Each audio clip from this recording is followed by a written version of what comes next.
From here, Van Inwagen turns to what he thinks are the implications of Bloom's view for supernaturalistic belief. And he focuses in particular on that Mars passage that we reconstructed. He says, Bloom doesn't show that all supernaturalistic belief is wishful thinking. He shows that it's irrational for an agent to believe something because she wants it to be true.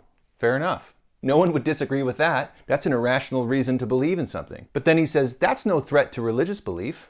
Why not? Why isn't Bloom's argument a threat to religious belief? He says the relevant point that he has to make has to do with causes. He says, if a person's belief is caused in certain ways, that fact entails, independently of the content of that belief is irrational. For instance, Alice believes that there are Martians because, and simply because, she wants there to be Martians.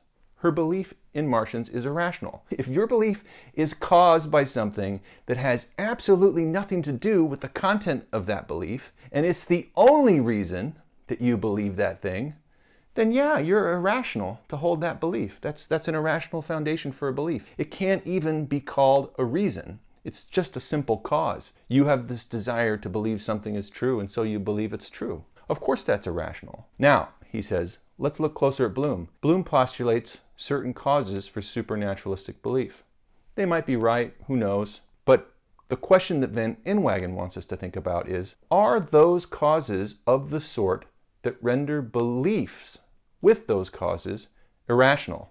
So, are the causes that Bloom identifies like Alice's wishful thinking, or are they different? Here's an important point. If there are supernatural agents, then the fact that almost all human beings believe in such agents will have some naturalistic explanation. Okay, so this is an important point that he wants to make just in passing. It's not surprising that there will be some naturalistic explanation for religious beliefs, even if supernatural agents exist, because we exist in nature. So any belief that we have is going to have some kind of natural cause.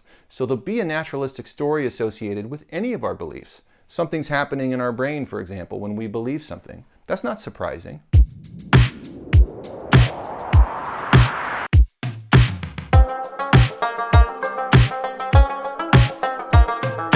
And what this means, furthermore, is that if there are supernatural agents, the fact that most humans believe in them could be a universal, even with no evolutionary explanation. At most times and in most places, they've interacted causally with us. So that's another possibility.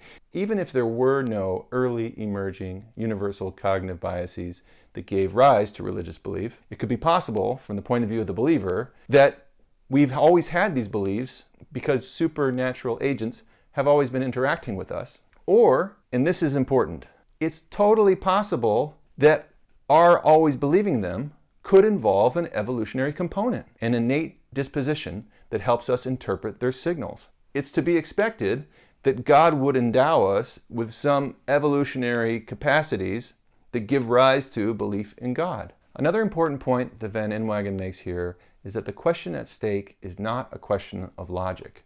A theist, he says, can accept any naturalistic explanation of supernaturalistic belief without logical contradiction.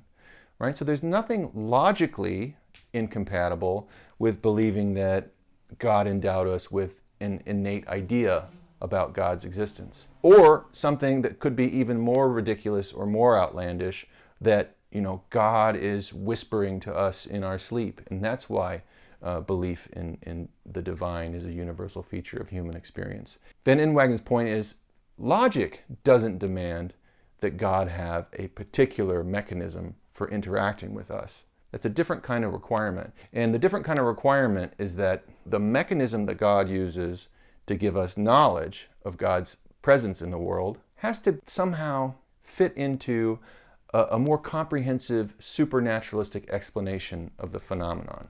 And he says some explanations resist incorporation into that kind of more comprehensive framework. And this is the main point that he makes. Imagine you have a weeping Virgin Mary. So there's a Virgin Mary statue, and everyone who goes to that church says that the Virgin Mary statue is weeping. He says, suppose that a statue of the Virgin in an Italian church is observed to weep. Or at any rate, that is how it looks.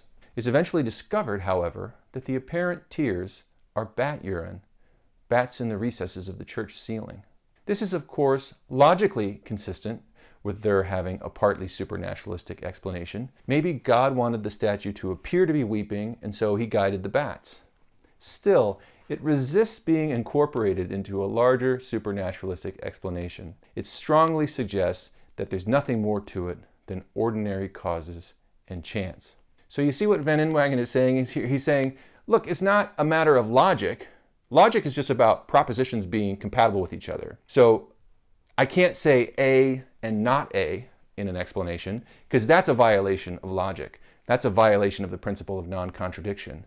I can't say if P, then Q, Q, therefore P, because that's affirming the consequent, and that's a logical fallacy. Those are violations of logic. But the idea of God using bat urine to make us think that a statue is weeping, that's not illogical, but we don't like it. So Van Inwagen is saying certain explanations will resist incorporation into a kind of broader religious framework for reasons having to do with the sort of explanations that we like to have, that we will approve of in light of our sort of better judgment. But there's nothing logically incompatible with the idea of God taking very perverse means to deliver messages to us. It's not a question of logic. Logic is a matter of propositions fitting together according to the rules of logic. So what does he mean when he says that resists being incorporated into a sort of more comprehensive religious framework? Van Inwagen says, I can't define it, but he suggests any attempt to incorporate it into a supernaturalistic account of the phenomenon would be regarded by any unbiased person as unreasonable, contrived, artificial, or desperate. So it might not be a logical contradiction, but it's certainly not something that anybody would let slide. No way God is making the bats wee on the statue so that we'll think that the Virgin Mary is crying. So here's the question, and this is the sort of crucial point that Van Inwagen makes in this piece. Does Bloom's account resist incorporation? Would it be that inane for God to have endowed us with early emerging universal cognitive biases that give rise to religious belief? Would that be inane in the way that it would be inane to suggest that God was using bat urine to communicate with us? No, that's the short answer. He says, suppose God exists and wants us to believe. God knows that certain features would be useful for us to have, for example, adaptations, and would make supernaturalistic belief a human universal if God wanted us to believe in God. So God might endow us with hypersensitivity to agency, a propensity to see non-random design as caused by intelligent designers, and body-soul dualism.